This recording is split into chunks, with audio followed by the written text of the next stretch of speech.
semanal. Eu sou Rafael Buco, aqui do Telesíntese. Estamos com a Carolina Cruz, lá de Brasília. Tudo bom, Carol? E com o Eduardo Vasconcelos, aqui de São Paulo. Tudo bom, Edu? Falem Oi, oi, gente. pessoal, bom dia. Oi, pessoal, tudo bem? A semana foi bastante movimentada, porque teve o MWC lá em Barcelona, e teve outros assuntos que a gente vai comentar também. A gente vai falar de Oi ao longo desse vídeo, a gente vai falar de Sky ao longo desse vídeo, então fica ligado que a gente vai voltar mais para frente e conversar sobre isso. Mas eu queria conversar com o Edu antes, nesse comecinho, a respeito de uma notícia que chamou bastante a atenção dos nossos leitores, que foi sobre o IPv6. A Huawei, a Anatel e o Inatel, lá de Minas Gerais, soltaram um estudo, né, Edu, falando, alertando aí para baixa adesão do IPv6, não foi isso? Conta para a gente o que diz aí esse material, o que você noticiou. É isso aí, Rafa.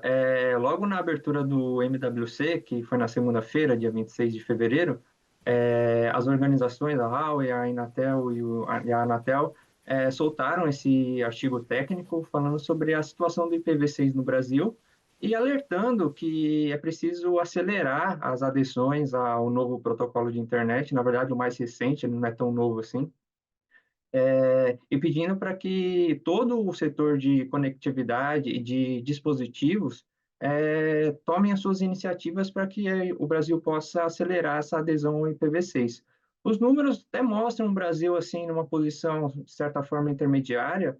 A taxa de adesão no mundo chega a 35%, e no Brasil é superior a isso. Estamos em 48% das adesões ao IPv6 aqui na internet no Brasil. No ranking geral, o Brasil é o 22º país do mundo e o terceiro na América Latina, fica atrás do Uruguai e do México. Mas, de certa forma, o artigo técnico pede mesmo uma aceleração das adesões ao IPv6, até porque o IPv4 está saturado. Uma matéria nossa do ano passado, que a Carol fez com o NIC-BR, indica que os pedidos para IPv4 podem levar até 6 anos para serem atendidos, então já é um protocolo que está ali esgotado. Então, o artigo técnico pede essa aceleração para que as empresas, de fato, caminhem para o IPv6.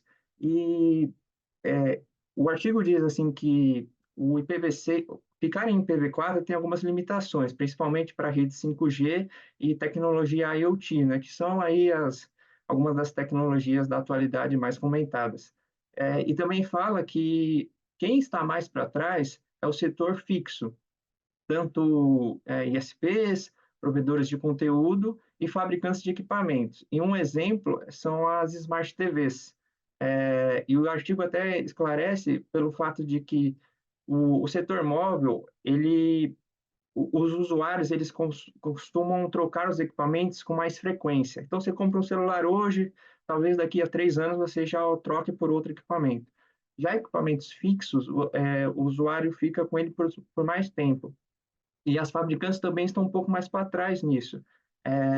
Então, isso que acaba puxando o ranking do Brasil um pouco para baixo. Então, o artigo pede que essa aceleração, principalmente para as fabricantes de equipamentos fixos e para redes fixas, para que o Brasil possa aí alcançar taxas maiores no IPv6, e a meta que eles colocam ali seria um aumento de 5% ao ano para chegar em 2030 com uma taxa de adesão de 70% da internet brasileira em IPv6. Então, foi um artigo assim, mais esse alerta da necessidade de se dar adesão ao IPv6 e pedindo uma aceleração para todo o setor de conectividade e de fabricantes de dispositivos. Aqui no Brasil se fala da necessidade de mudar para o IPv6 já faz pelo menos 10 anos, porque eu lembro que quando entrei aqui no Telesíntese já se falava disso, o NIC-BR já tinha campanha já para começar a preparar o mercado para isso. Em 2014, se eu não me engano, já saíram os alertas de que iria se esgotar o estoque do IPv4 e que o IPv6 é importante, como você falou, para a IoT, porque o IPv6 amplia muito a quantidade de endereços possíveis na internet, e com a internet das coisas a gente vai ter bilhões e bilhões e bilhões de dispositivos conectados. É importante saber conseguir localizar todos eles, e é por isso que o IPv6 é uma demanda e todo mundo tem que se acelerar. Você falou do MWC, que isso foi lançado no MWC, a gente fez uma cobertura especial do MWC ao longo de toda essa semana.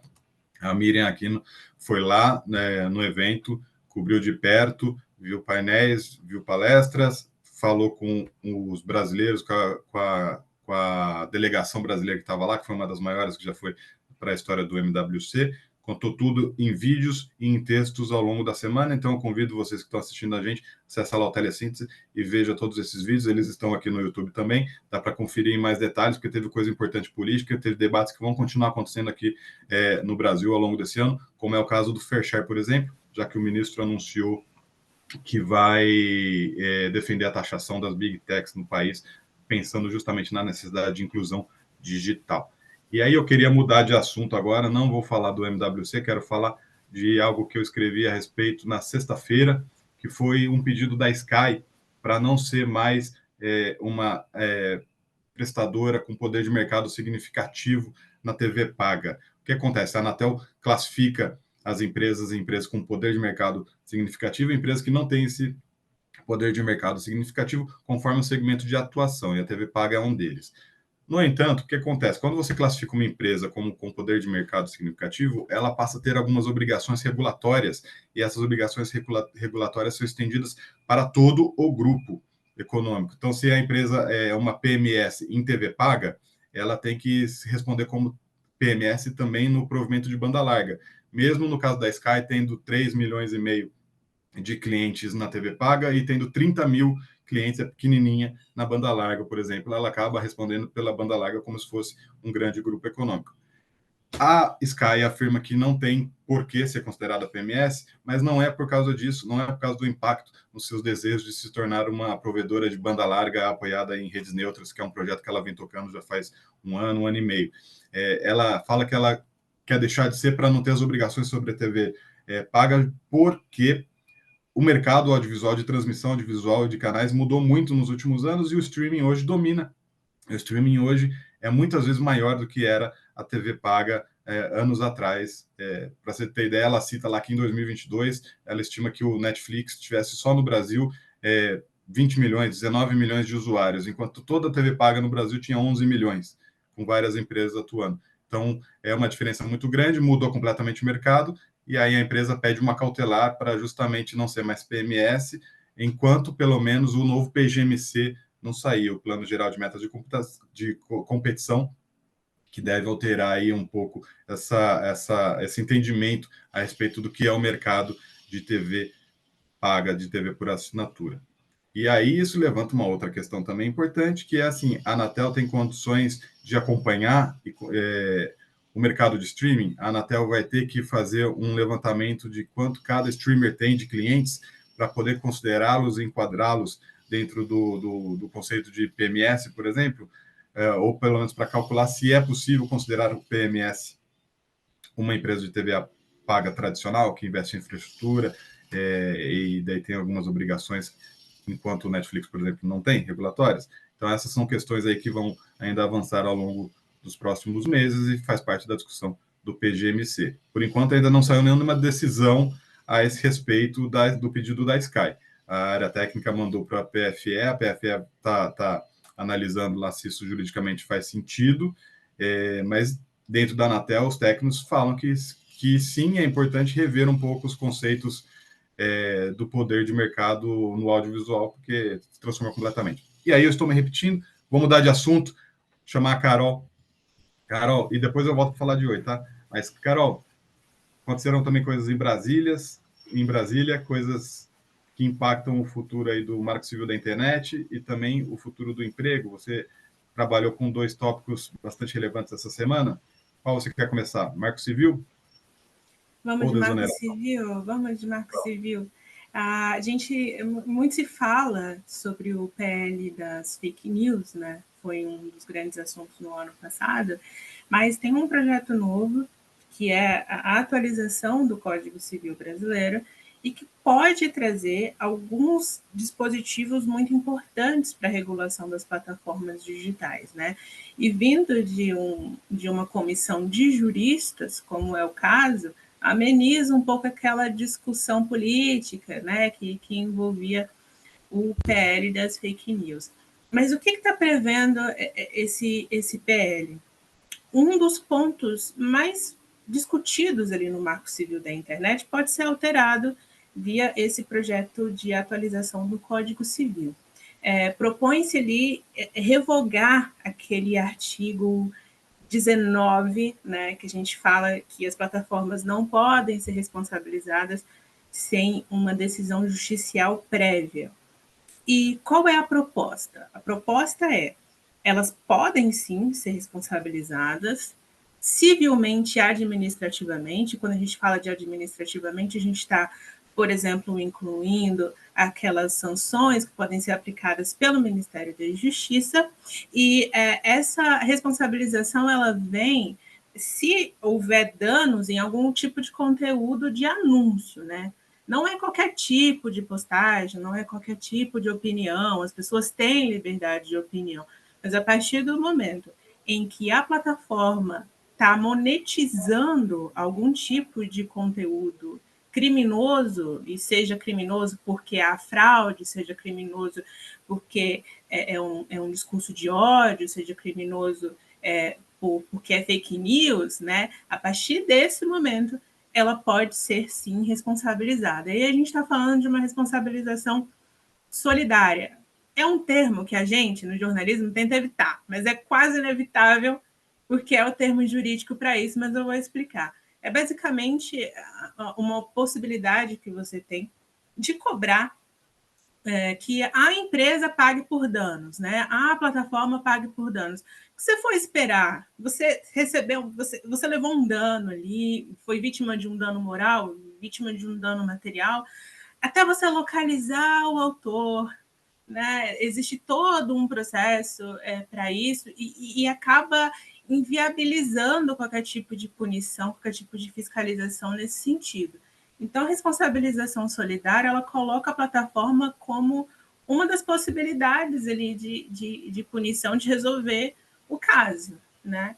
Então, o projeto ele não chega no ponto de dizer quais são os critérios que serão utilizados, ele prevê uma regulamentação para isso, né? Então, a gente não entra aqui no ponto de quem que vai regular, se vai ser o governo, se vai ser uma entidade. Não, isso é um assunto para depois. A ideia é prever um regulamento para responsabilizar as plataformas digitais quando elas estão monetizando algum tipo de conteúdo criminoso, mesmo que tenha sido postado por um usuário.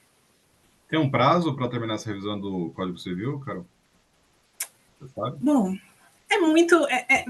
Não vai ser uma coisa rápida, não vai ser nesse ano, até porque a gente está falando de uma minuta. Ele é um relatório prévio ainda. Né? Esse relatório que a gente publicou nessa semana, essa minuta, ela ainda vai ser discutida pela própria comissão. Né? Depois ela vai ser entregue e deve ser de fato protocolado como um projeto de lei e deve ter uma nova comissão, como a gente está vendo, por exemplo, no debate da inteligência artificial. Houve um projeto da comissão de juristas e depois criou-se uma nova comissão, que é agora só de parlamentares, para discutir o tema. Então, vai ser um longo debate e era o que estava todo mundo pedindo, né, em relação a isso, que fosse feito um amplo debate, ouvindo todas as partes para falar sobre esse assunto. Tá bom. Tem outro assunto que está correndo um pouco mais acelerado, até porque tem prazo para acabar, que é a desoneração da folha de pagamentos, né? O governo mandou o projeto de lei que eles prometeram mandar, que basicamente reitera o conceito, né, da medida provisória, e os setores desonerados não gostaram nem um pouco, né, Carol? Conta para a gente aí o que você apurou. Carol, conta para a gente, Carol. Então, a desoneração, a reoneração, no caso, né, ela foi proposta aí por meio de projeto de lei, que é parte de um acordo para que haja mais tempo para o debate. Acontece que o governo repetiu, né, a menção ali a uma vigência a partir de abril, que é o ponto que mais pega para os setores, porque eles defendem que isso tem que ter tempo para as empresas se adaptarem, para as empresas se prepararem para um aumento aí na arrecadação, no recolhimento, né? Então, espera-se que esse tema seja definido, principalmente na reforma tributária. É o que os setores vão tentar, uma saída, principalmente uma alternativa que seja diferente da que o governo propôs. Mas um ponto muito interessante nessa nova fase de debates da remuneração é uma proposta de termo de compromisso, né? O que é isso? Que as empresas comprovem que elas estão realmente entregando e que elas estão mantendo os empregos, né? Então, isso já estava previsto na medida provisória, embora esteja se falando pouco sobre isso, até porque as empresas elas não falam muito sobre isso, e vai ser um bom teste para a gente ver até que ponto elas estão comprometidas com a contrapartida dessa desoneração. É um ponto que já estava previsto na medida provisória, está agora, e já tem outro projeto da base do governo que pede um reforço desse tipo de termo de compromisso, pede uma criação de uma comissão para acompanhar ano a ano quem está sendo empregado de fato, qual é o salário desses empregos, né, que estão sendo gerados. Então, esse é um ponto importante que vai ser discutido agora nessa nova fase de debate da desoneração que a gente vai acompanhar. Para ver se a política pública que baseia aí, que está por trás da desoneração, de fato funciona, né? Faz sentido mesmo não, né? Bom, vamos mudar de assunto, então. Vou falar finalmente aqui da Oi, porque a Oi deve ter uma Assembleia Geral de Credores na próxima terça-feira, dia 5. Eu estou gravando, a gente está gravando nesse momento, são 10 da manhã de sexta-feira, 1º de março de 2024. Neste momento, não tem nenhuma decisão impedindo que essa Assembleia aconteça na terça-feira, dia 5 de março. Tá? O que acontece? A Anatel pediu o adiamento. Os administradores judiciais da Oi falaram que para a juíza, olha, a Anatel nem tem dívida inscrita no plano de recuperação judicial novo que vai ser votado nessa Assembleia Geral de Credores. Eles soltaram esse relatório ontem à noite falando esse tipo de coisa. Também nesse relatório fala que recebeu petições do China Development Bank falando que quer um adiamento também da Assembleia Geral de Credores, porque ele não teve condições de aprovar internamente entre seus comitês, aí é coisa do CDB, do banco chinês gigantesco, não teve tempo hábil para aprovar as mudanças que foram apresentadas em fevereiro pela Oi ao plano de recuperação. E ele também questiona, falando, olha, e esse plano ainda vai mudar mais e deve mudar rapidamente ao longo da AGC, e a gente não vai ter tempo hábil para aprovar isso da forma como a gente gostaria. Então, o CDB pediu também o adiamento por causa disso. Também teve fornecedores como a Sonda, a Unify, a Bull, elas pediram para que acontecesse essa Assembleia de Credores na forma híbrida, não apenas na forma presencial. Por enquanto, esse evento vai ser unicamente presencial, acontece lá na Barra da Tijuca, no Rio de Janeiro. Mas ainda também não tem decisão a esse respeito, só tem o administrador judicial mesmo elencando quais são as petições e as decisões que ainda precisam ser tomadas, né? Então, como eu falei, até agora a Assembleia está mantida para o dia 5. Tem 1.200, deixa eu ler aqui, tem 1.324 credores já credenciados para participar dessa Assembleia. A lista total de credores que eram elegíveis aí para o evento eram 2.100, mais ou menos, já tem 1.324. Então, já tem que ver exatamente se esse é o quórum majoritário em termos de crédito, mas em termos de números absolutos já são mais participantes do que mais da metade da lista. O que, se isso se refletir também em crédito, já é possível sair com uma decisão no primeiro dia, se isso se refletir em crédito, porque o que importa é o número de votantes de acordo com o volume de crédito, tá? Enquanto isso, ainda não se sabe o que vai acontecer com a Oi. A Anatel, como eu falei, pediu para que essa audiência seja adiada, porque ela espera resolver até o dia 23 de março as discussões perante o TCU junto à Oi a respeito do futuro das concessões. Isso, dependendo do que for decidido, vai resultar ou na Oi pagando a União ou a União pagando a Oi. E a Anatel alega, por exemplo, que isso trará clareza para os credores no que eles forem decidir no plano de recuperação judicial. Diante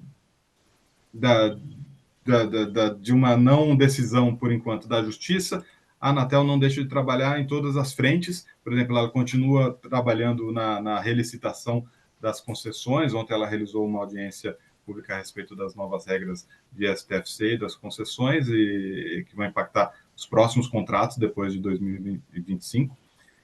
E também está buscando nomes de possíveis interventores para assumir a Oi, caso seja necessário que a União passe a operar a empresa, né, no caso de uma situação pior, falimentar, por exemplo. Então, assim, a situação da Oi continua bastante complicada. Essa Assembleia de Credores vai ser fundamental para o futuro da empresa, e a decisão que a Anatel vai tomar também a respeito da concessão vai ser muito importante para saber se vai ter um ônus ou não, ou se vai sobrar alguma coisa na mão dos investidores privados que fazem parte aí da sociedade da Oi. A Oi é uma empresa pulverizada. Enfim, é isso, gente. Obrigado. Edu, obrigado. Carol, obrigado também. Boa semana a todos. Sextou, bom fim de semana. E a gente volta na próxima sexta-feira. Beleza? Pessoal, valeu. Tchau, tchau, pessoal.